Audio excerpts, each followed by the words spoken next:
Let us pray. Dear Heavenly Father, we gather here today, Lord God, with grateful hearts.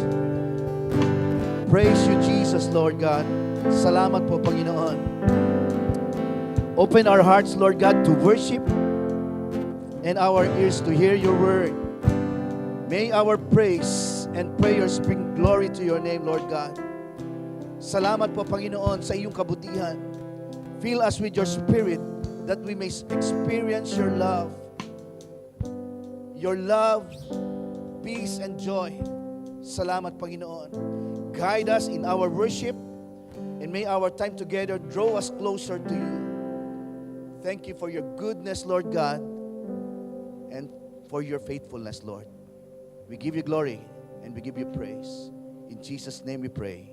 Amen, amen, then amen. Praise God. Sige po. What are we celebrating today? Ano po yung sineselebrate po natin ngayong pong araw po na ito? Mother's Day. Sige po, pwede po ba? Let's approach our mothers. Let's all stand. Puntahan po natin sila and say Happy Mother's Day. Come on. Lapitan niyo po sila. Approach them. Come on. Sige po, lapitan po natin ating po mga nanay. Yan.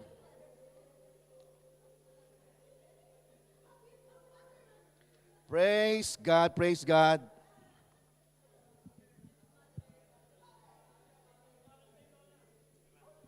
Happy Mother's Day. Hallelujah. Purihin po ang ating pong Panginoon. Praise God. All right. Are you ready for the word? Sige po. Let's celebrate the goodness of God today, tonight. And let's celebrate Mother's Day. Yan. Sige, tingnan po natin kung ano pong sinasabi po ng Word of God sa kanya pong salita. Alam niyo po, mothers are the heartbeat of their families. Amen? Yan po yan. Sila po yung anchor of their homes and the reflection of God's unconditional love. Yan po ang mga nanay po natin. Yes, I believe na ang mga nanay po ay isang reflection po yan ng walang kondisyong pag-ibig po ng atin pong Diyos. Yes, totoo po yan. So as we celebrate Mother's Day tonight, let's look at the story of Hannah. You know Hannah? Sa Bible po, no? Yung character po sa Bible. A woman who teaches us what it means to trust God with our deepest desires and surrender to His perfect plan. Alam niyo po ba, ang mga Connect Group 7 po natin, ay ini-encourage po natin sila, magkaroon po sila ng identity. Lagyan po nila ng mga pangalan po yung kanila pong group, Connect 7 group. And that's why, yung Connect Group 7 po ni Sister Nina, na pinangungunahan po niyang tawag po nila ay Hannah's Connect 7 Group. Tama? Tama ba? Okay, praise God. Okay. Okay, tingnan po natin.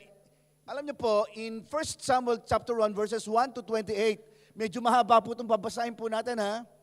We'll see Hannah's remarkable journey of faith from desperation to dedication and ultimately to praise. Yan.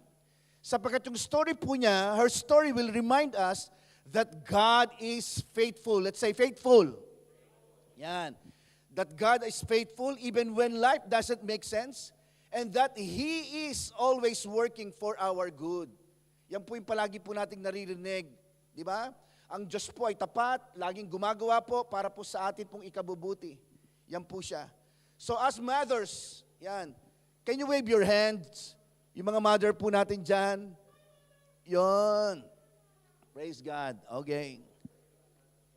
Bye, Mama. Hi, Mama. Okay. So as mothers, mga kapatid, we face many challenges and uncertainties. Hindi po ba? We worry about our children's futures. Kasama pa ang mga asawang kuminsan ay makukulit. Di ba? So, yun po yun. We worry about our children's futures, struggle with our own weaknesses, and wonder if we're doing enough. Di ba? But Hannah's story, mga kapatid, ito pong story po ni Hannah po, mga kapatid, will show us that it's not about having all the answers. It's about trusting the one who does. Tayo po ay hinihikayat po na magtiwala po sa isang Diyos na may alam po sa lahat po ng bagay. Yan. So tonight, let's look at 4 key aspects of trust. Tingnan po natin. Yung 4 na aspeto po patungkol po sa pagtitiwala. Yan. Sa buhay po ni Hannah, tingnan po natin kung ano po ito. Point number 1, tingnan po natin. Point number 1, a mother's prayer. Okay? Ang panalangin po ng isang ina. Sabi ko po sa inyo, as I mentioned mga kapatid kanina, medyo mahaba po itong pag-uusapan. Ito pong verses po natin. Okay, let's read 1 Samuel chapter 1, verses 1 to 8. Mahaba nga. Okay. Okay? So alternate po tayo. Ladies first. Ready, go! Okay, tingnan po natin na Mother's Day eh. So, medyo sabay-sabay po tayo. Ready, go!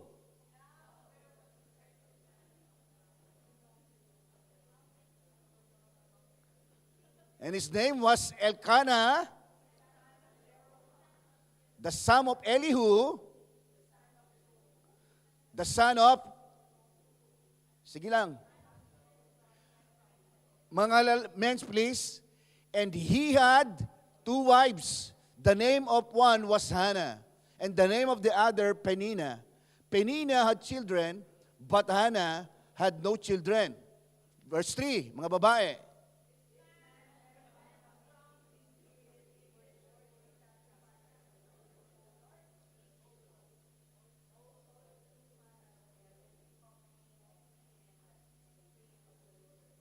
Verse 4, mga lalaki. And whenever the time came for Elkanah to make an offering, he would give portions to Peninnah, his wife, and to all her sons and daughters. Babae, go. Wow. Okay, mga lalaki. 6, and her rival also provoked her severely to make her miserable, because the Lord had closed her womb. Verse 7.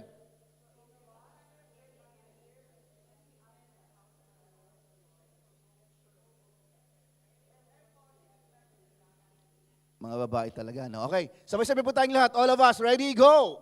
Then Elkanah, her husband, said to her, Hannah, why do you weep? Why do you not eat? And why is your heart grieved? Am I not better to you than 10 sons?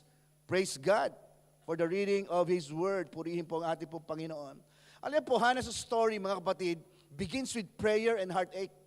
Ganun po yun. Nagsimula po yung kwento po ni Hannah sa panalangin ng may paghihinagpis.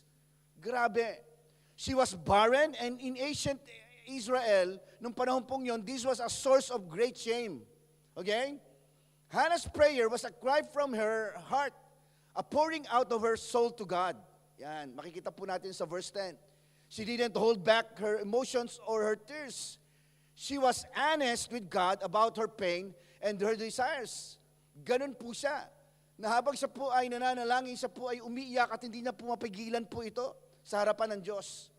Ibig sabihin, siya po ay tapat sa Diyos tungkol sa kanyang mga nararanasang hirap at mga naisin. In Psalm chapter 34, verse 18 says, the Lord is near to those who have a broken heart and saves such as a contrite spirit. Praise God. Alam niyo po, I remember, naalala ko po noon, a woman stood before me, tears streaming down her face as she shared the heartache she had experienced in her life. Katulad po ni Hannah, like Hannah, she felt broken and hopeless. But as she poured out her heart to God, she felt a sense of peace and comfort. Nadama po niya yung isang kapayapaan, kaginawahan, nung ibuhos po niya ang lahat po ng laman ng kanyang puso po sa atin pong Diyos. Listen to this, mga kapatid. Many mothers have experienced deep pain. Nakaka-relate po ba kayo, mga nanay? Yes, whether it's loss or struggles with their children. Hannah shows us, mga kapatid, that God hears our cries and is near to our brokenness. Totoo po ito. Naririnig po ng Diyos ang ating po mga pagluha at panalangin. So when we bring our pain to God, mga kapatid, He offers comfort, hope, and healing. So, sa story po ito ni Hannah, pinapakita po dito that let's follow Hannah's example and turn to God in our pain, trusting that He is near and listening. Okay? So, sinasabi po ng storyeng ito na sundan po natin yung halimbawang ito na pinapakita po ni Hannah, na siya'y lumapit sa ating pong Panginoon sa kabila ng kanyang masasakit na karanasan at siya'y nagtiwala sa Diyos. Sa ating pong lahat, mga kapatid, take time to reflect on your own prayer life. Okay? Are there areas where you've been holding back from God? So, the question is, what is your heart crying out for? So, gawin po natin, bring those desires to God. Just as Hannah did, mga kapatid, and trust that He hears you. Magtiwala po tayo na ang Diyos po naririnig ka niya. Okay? Ganun po ang ating po Panginoon. Sabi natin, point number 1, a mother's prayer. Ganun po sila. Okay? Number 2, a mother's vow. Okay? A mother's vow. Ang pangako, mas malalim po ito sa pangako, ha? Mas iba ang kahulugan po ng pangako lang. Ito po ay pangako o panata po ng isang ina. Let's read 1 Samuel chapter 1, verses 9 to 11. Let's read. So Hannah arose after they had finished eating and drinking in Shiloh. Now Eli, the priest, was sitting on the seat by the doorpost of the tabernacle of the Lord. And she was in bitterness of soul and prayed to the Lord and wept in anguish. Then she made a vow and said, O Lord of hosts, if you will indeed look on the affliction of your maidservant and remember me and not forget your maidservant, but will give your maidservant a male child, then I will give him. Ito yung vow niya. Okay? Then I will give him to the Lord all the days of his life, and no razor shall come upon his head. Grabe, ang lupit ng kanyang prayer. Di ba? Vow po yan. Pangako po yan. Ibig sabihin, panatayan in Tagalog. Yun po ang ibig sabihin po nito. You know, mga kapatid, a vow is a serious commitment. Totoo po ito. And Hannah was willing to make one because she trusted God's character. She knew that God was faithful and would keep His promises. Ganun po ang ating pong Panginoon. Ang isang panata po, hindi po simpleng pangako ito, seryosong pangako po yan. Gumawa po si Hannah ng isang panata dahil nagtitiwala po siya sa Diyos. Alam niya po na ang Diyos po ay tapat at tutuparin po ng Diyos ang kanyang pangako. Amen. Hebrews chapter 11 verse 6. Okay? Patungkol po regarding to this scripture. Sabi po ng Hebrews 11 verse 6, but without faith, it is impossible to please Him. For he who comes to God must believe that He is, and that He is a rewarder of those who diligently seek Him. Praise God for the reading of His Word. I know a mother, mga kapatid, meron po akong kilalang nanay, overwhelmed with gratitude for her child's recovery from illness. Made a vow to serve a God with her whole heart for the rest of her life. Ganun po talaga, no? Ganun klaseng ang mga nanay eh. Di ba? Kaya nga ang hamon po sa atin ay gumawa po ng isang vow na maglingkod sa Diyos ng buong puso. Like Hannah, she wanted to give back to God in thanks for His goodness. Hallelujah. Alam niyo po, Hannah's faith was rooted in her trust that God would answer her prayer.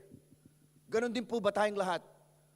Umaasa ba tayo na yung panalangin natin sasagutin ng Diyos? Amen. Praise God. Dito makikita po natin, nagtiwala si Hannah na kayang sagutin po ng Diyos ang kanya pong panalangin. So when we bring our desires to God, we must trust that He is a rewarder. Amen. Of those who seek Him. So our faith, mga kapatid, is strengthened when we remember God's faithfulness in the past. Hallelujah. So let's follow Hannah's example and make vows to God, trusting that He will answer our prayers and fulfill His promises. Hallelujah.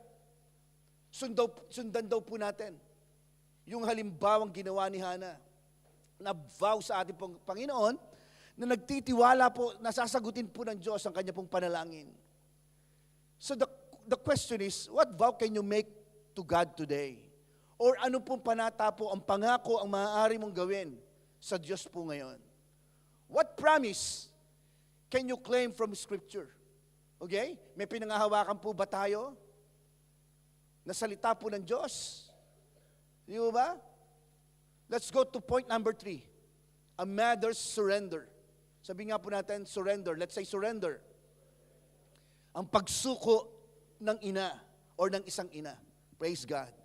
Let's read 1 Samuel, verses 24 to 28. Sabi po dito. Let's read.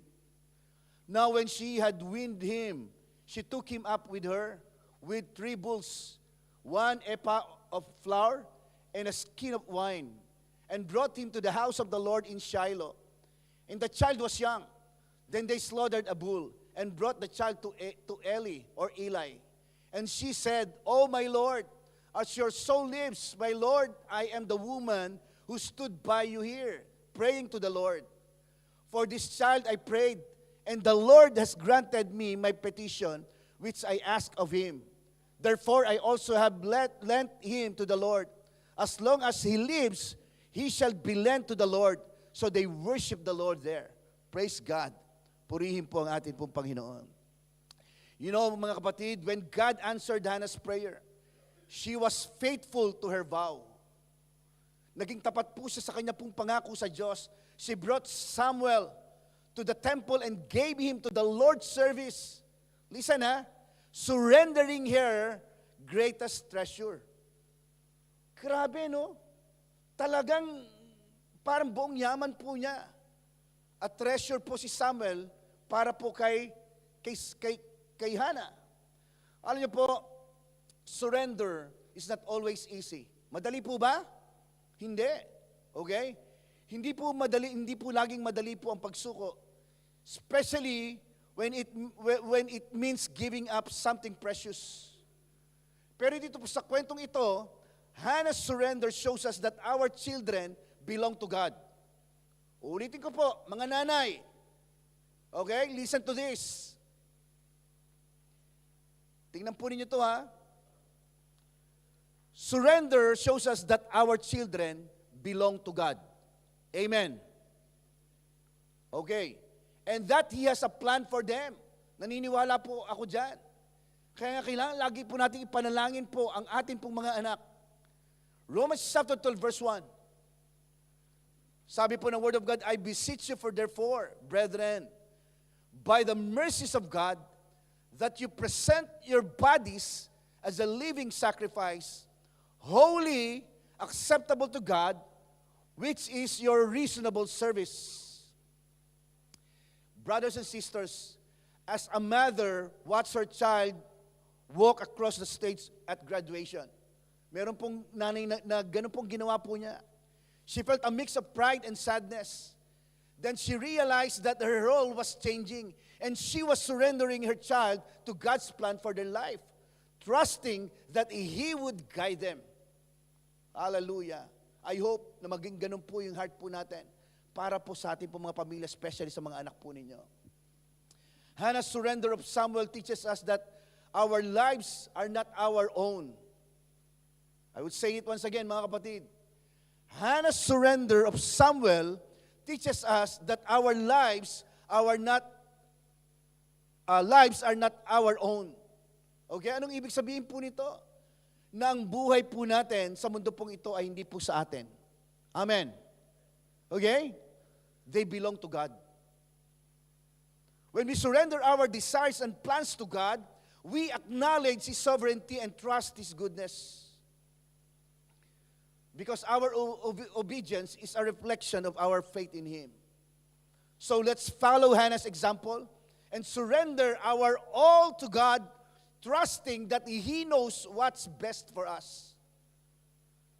Lagi po niyong naririnig po sa akin po ito. Almost every Sunday, naririnig niyo pong palagi na every good and perfect gift comes from God. Lahat po yan. So what is God asking you to surrender today? Ano po ba yung mga bagay na hinihingi po ng Diyos na isuko mo sa buhay mo? It might be a dream, a goal, or a relationship. Trust that He knows what's best and surrender it to Him. Magtiwala ka na ang Diyos po ang nakakaalam ng pinakamabuti at isuko mo ito sa Kanya. Amen. Praise God. And lastly, number 4, a mother's praise. Let's say a mother's praise. Okay? Ang papuri ng isang ina. Hallelujah. Let's read 1 Samuel chapter 2, verses 1 to 10. Medyo mahaba po ulit. Praise God. Ito po yung prayer po ni Hannah. Grabe, no? So, namnamin po natin. Sabi niya, my heart rejoices in the Lord. Mas maganda, pabasa po natin sa mga nanay. Sige. Mothers, please read. Ready, go. Up, wait lang. Yung sabay-sabay po, ha? Okay, ready, go. Uy, naiya. Pakilakas po. Louder, please. Mothers, go.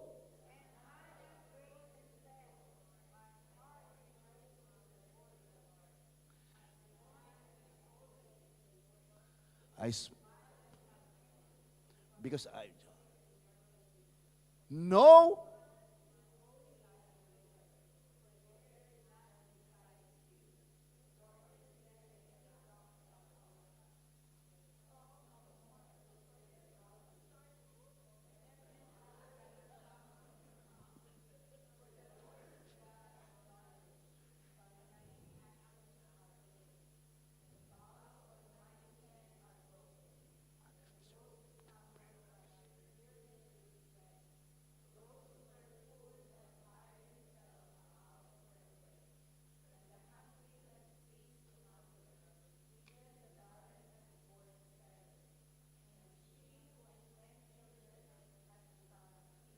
Praise God. Lahat po tayo, verse 6 hanggang 10. Sige po, let's read. Please, hanggang 10. Sabay-sabay po tayong lahat. Basa. The Lord kills and makes alive. He brings down to the grave and brings up.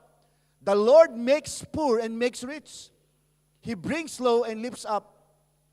He raises the poor from the dust and lifts the beggar from the ash heap to set them among princes and make them inherit the throne of glory. For the pillars of the earth are the Lord's, and He has set the world upon them. Verse 9, He will guard the feet of His saints, but the wicked shall be silent in darkness, for by strength no man shall prevail. The adversaries of the Lord shall be broken in pieces. From heaven He will thunder against them. The Lord will judge the ends of the earth. He will give strength to His king and exalt the horn of His anointed. Praise God. Pero let's give the Lord a clap offering. Father God, thank you. Purihin ka sa pagbasa po ng iyong salita. Tingnan po natin dito, ito pong chapter 2, verses 1 to 10. Hannah's story ends with praise and worship. Nakita niyo po dyan, di ba? Habang nananalangin po siya, pupuri siya sa Panginoon. She sang a powerful song, declaring God's goodness and faithfulness. Hallelujah. Alam niyo po, praise is not just a feeling. It's a choice. Okay? Hindi lang po ito awit. Ang papuri po, hindi po isang damdamin lang o nararamdaman. Ito po ay isang pagpili, mga kapatid. Hannah chose to praise God even in the midst of uncertainty because she knew that He was worthy. Hallelujah. Psalm 113, verse 9, sabi po ng Word of God, He grants the barren woman a home, like a joyful mother of children. Praise the Lord. Praise God.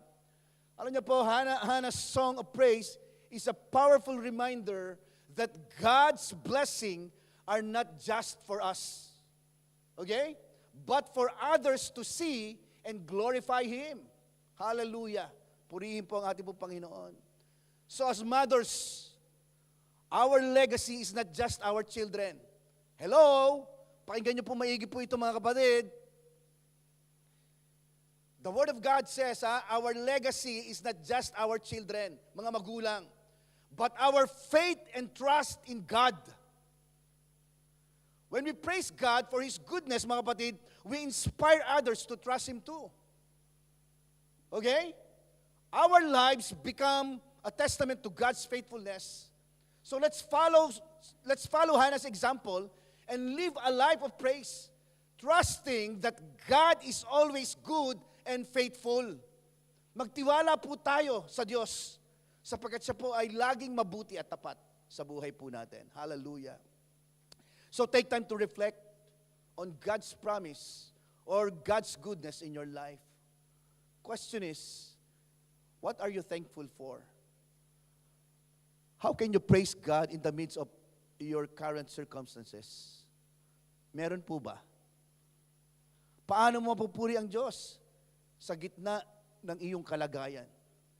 Okay? Young people man, adult man, di ba? How can you praise God in the midst of your current circumstances? Especially, di ba? Mga pinagdadaanan po natin. So as we reflect on Hannah's story, mga kapatid, we're reminded that following Jesus Christ is not just about knowing His teachings. Hindi lang po ganun po yun. Hindi lang po patungkol po sa pag-alam sa mga aral po ng ating po Panginoon ang pagsunod po sa Kanya. But about living them out in our daily lives. Praise God. Like Hannah, we're called to trust God with our deepest desires. Surrender our will to His and praise Him for His goodness, even in the midst of uncertainty. Praise God. As mothers, mga nanay po na nandito po ngayon, listen to this. As mothers, we're not just shaping the lives of our children. We're shaping the kingdom of God. Hallelujah. Our faith, yung pananampalatayang meron po tayo, our trust, and our obedience, lahat po yan. Ang ating pananampalataya, ating tiwala, at ang ating pagsunod are all contagious, mga kapatid, and can inspire a legacy of faith that will last for generations to come. Praise the Lord. Hindi lang para sa mga nanay. As parents, let's be examples to our children by prioritizing our relationship with God. Hindi lang po ito para sa mga nanay. Para po ito sa mga magulang, maging sa mga ama po na naandito po sa gabi pong ito.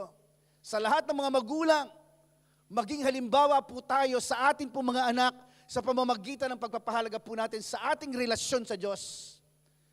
Let's make it a point to show our kids the importance of gathering with our believers to worship and learn from God. Ipakita po natin ang kahalagahan ng pagtitipon. Kasama po ng iba po natin mga kapatid sa Panginoon na sumasamba at matuto po tayong sama-sama sa atin pong Panginoon. Let's also show our children the importance of Sunday worship. Totoo po ito mga kapatid. Hindi lang po bilang pastor, kundi bilang kapatid Diyos sa Panginoon. Ipakita natin sa ating pong pamilyang kahalagahan po ng gawain po ng Diyos, lalo na po ang pagsamba po sa araw po ng linggo. Totoo po ito. By doing so, mga kapatid, we will not only be teaching them about faith, but also showing them what it means to live out their own faith. Di ba? Naipapakita po natin, natuturuan po natin sila na matuto po sa kanilang pananampalataya. So let's follow Hannah's example and surrender our all to God, trusting that He knows what's best for us. Grabe ang puso ng mga nanay. Sobra. Let's choose to praise Him or to praise God even in the midst of pain and uncertainty, knowing that He is always good and faithful. Piliin nating laging magpuri sa Diyos, kahit po sa gitna ng mga sakit or sakit at kawalan ng katiyakan. Lagi po natin purihin ang Diyos, sapagkat siya po ay laging mabuti sa atin pong lahat. Hallelujah. May we, like Hannah, be women of faith, mga kapatid, trust and obedience, and may our lives be a testament to the goodness and sovereignty of God. Ang ating pong pananampalataya, maging pagtitiwala at pagsunod, ang ating pong mga buhay maging isang patotoo sa kabutihan po ng ating pong Diyos. So tonight, as we follow Jesus Christ, may we leave a legacy of faith that will inspire others to do the same. Mothers, mga nanay, pwede ko po makita ang inyong mga kamay. Mga nanay, please. Yon. Praise God. Yung mga lola natin, mga nanay din yan. Okay? Mas grabe po ang experience niyan. Okay. Mothers, please come forward. Because we want to recognize and honor you for all that you do for your family. Sige po, please. Lapit po kayo. Please come.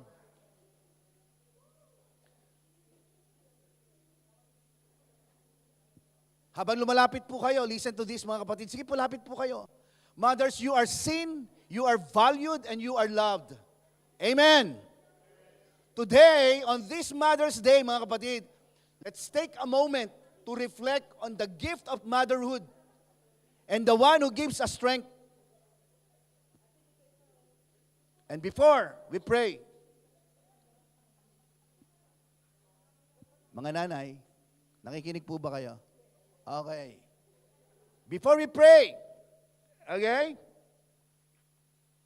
I want you to know, compress daw. I want you to know, mothers, you are doing a good work and God is with you. Let's give the Lord a clap offering. Palapakan po natin ang Panginoon sa buhay po ng ating po mga nanay. Yan. Church, let's all stand. Let's extend our hands to our mothers and join me in bringing them to the Lord and praying for them. Sige po, mag-pray po natin sila.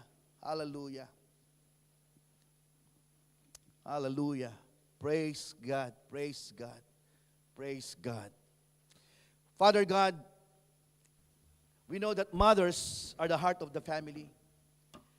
Thank you for giving them strength on difficult days, wisdom in decisions, and joy in happy moments. Thank you, Father God, for filling them with your love and peace. Thank you, God, for helping them trust you in all things. Thank you, God, for reminding them they're doing a good job and they're not alone. Thank you, Father God, for being there, for being the refuge in hard times. And thank you for refreshing them with rest, energy, and hugs of love. Thank you for giving them peace amidst like chaos. And always making them feel your presence in every moment.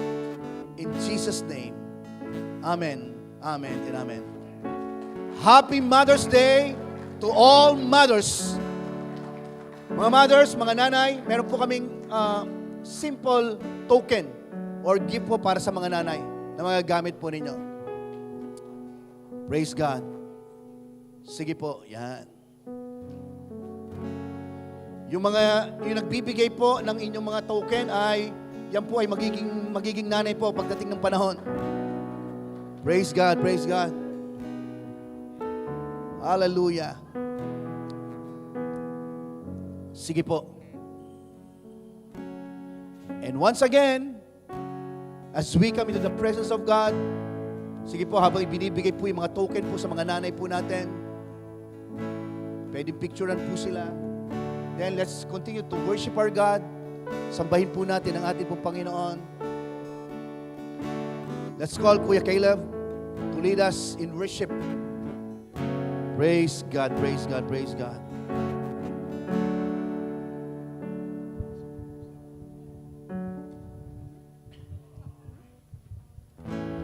Once again, wow!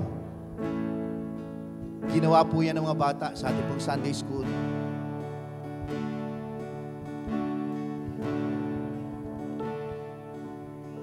And now, let's give our praise to our Lord Jesus Christ. Balik po natin ang ating papuri at pagsamba sa ating po Panginoon. Let's worship our God in spirit and in truth. Habang ang mga nanay po natin ay umuupo na po sa kanilang mga kinaupuan in the presence of God. Hallelujah. Eternity in your hands,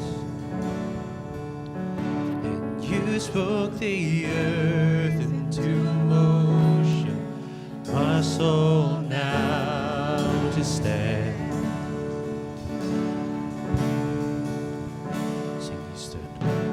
You stood before my failure and carried the cross for my shame. My sin weighed upon your shoulders, my soul now to stand. What can I say? So what can I say? And what could I do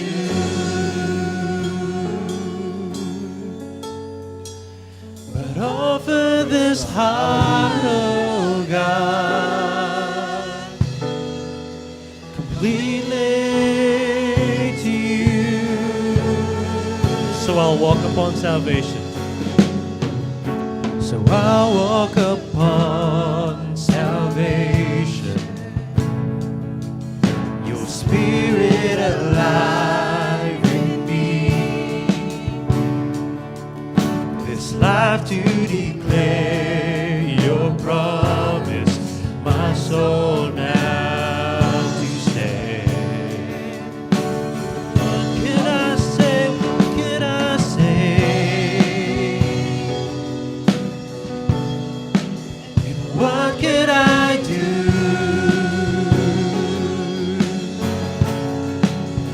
Offer this heart, oh God, completely to you.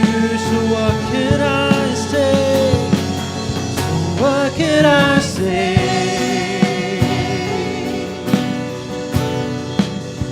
What can I do? Yes, Lord. But offer this heart, oh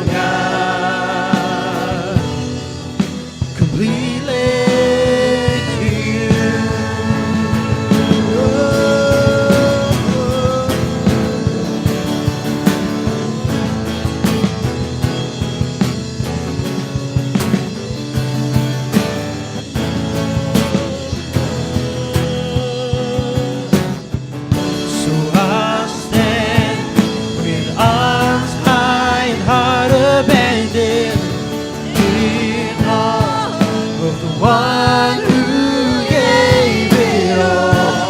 I stand, my soul, Lord, to you surrendered all. I am is yours, oh, I stand with arms high and heart abandoned. In all for the one who gave it all.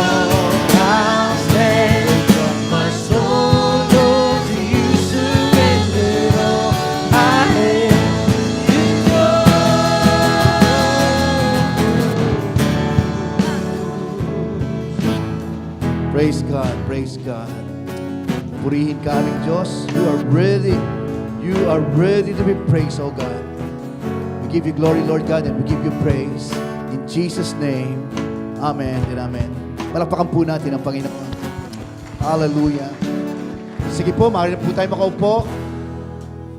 In the presence of God. Hallelujah. You know, sabi ko po sa inyo, part of our worship, yung ating pong tithes and offering. Hallelujah. Because in Hebrews chapter 13, verse 16 says, and do not forget Ano sabi po? And do not forget to do good and to share. Let's say share. Sabi nga, and to share, for with such sacrifices, God is well pleased. Purihin po ang ating po Panginoon. Alam niyo po, our offering mga kapatid, or our offerings are a way to show our love for God and for others. Amen?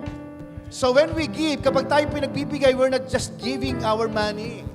We're giving our hearts. Amen. So let's give wholeheartedly and with joy, because every offering brings blessings and hope to others. And thank you for your generosity, mga kapatid. Salamat po. At sabi ko po sa inyo, sa ating pong screen, makikita po natin yung ating pong mga account numbers po ng ating pong church. Pwede po niyong ipadala po doon online. And sa ushering table po, meron po tayong mga envelopes po to give your cash kung gusto po ninyo. Salamat po sa atin pong lahat. Purihin po ang ating Diyos. Are you blessed? Are you blessed, mga kapatid? Praise God. Once again, let's all stand for our last song to praise our God. Hallelujah. David, sing, Come on. you are alive. You have come and we have found life everlasting. Now alive to know your freedom. Never, you alone. You alone have made a way for us in your love. You are alive. I'm living in the light of my Savior. Dancing in the arms of forever. Singing like I'm walking on water. You are like alive in me. We sing from grayest skies. Grayest skies to living colors. You have called us in your life, your light uncovered for the world to see. You alone have made a way for us in your love. You are life, I'm living in the light of my Savior, dancing in the arms of forever. Singing like I'm walking on water. You are life, I'm living in the light. I'm living in the light of my Savior, dancing in the arms of forever. I'm singing like I'm walking on water. You are life, alive in me. 'Cause I give my life to follow. 'Cause your love is all I want now. You are life. You are life, alive in me. Thank you, Lord. Salamat po, Panginoon. You are life, alive in us. Thank you, Lord. Namumuhay ka po sa amin, Panginoon. Hallelujah. Mga kapatid, by the way, for our announcement po, before we close, sige po, paki-plus po yung atin pong mga announcement po for tonight. Unang announcement po natin, first ay, ayun, wala pa. Okay, wala? Okay, sige po, kung wala, please, sa lahat po ng mga youth and young adult, we have a Discovering God's Love Retreat. Maybe this coming August. Okay? So, ihanda po ninyo, just pray for that, for the day of Discovering God's Love Retreat. Maybe ito po ay overnight, pag-pray po natin. At samahan niyo po kami na ipanalangin po ito. Any announcement? Any announcement? So sa ngayon wala pa, no? Ang ating pong prayer and praise sa first Saturday of June. Huwag niyo pong kalilimutan po yan. Sige po.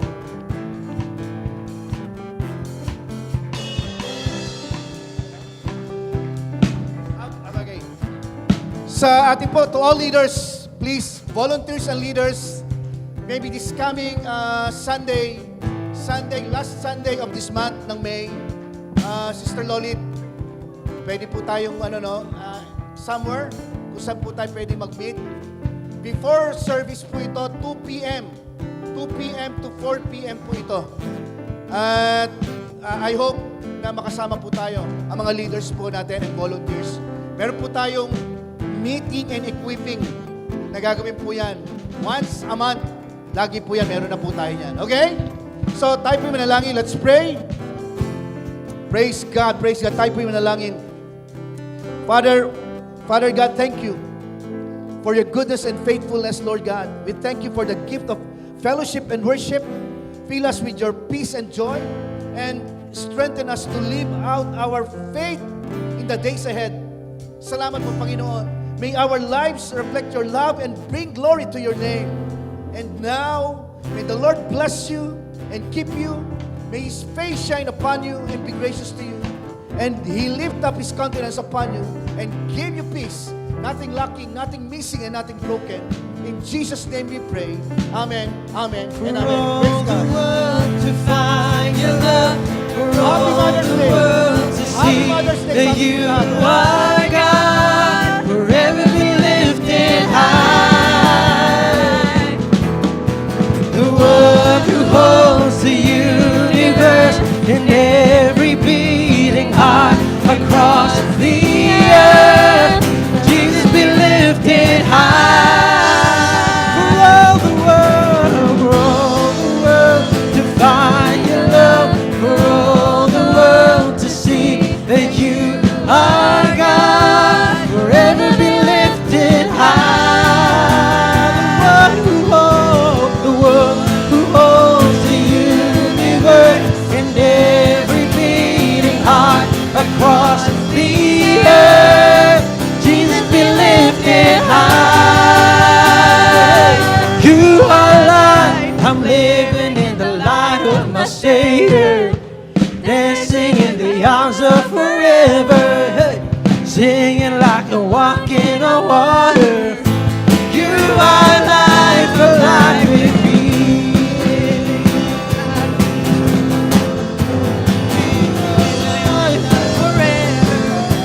Singing like walking on water. You are life, alive in me. And I give my life to follow. 'Cause your love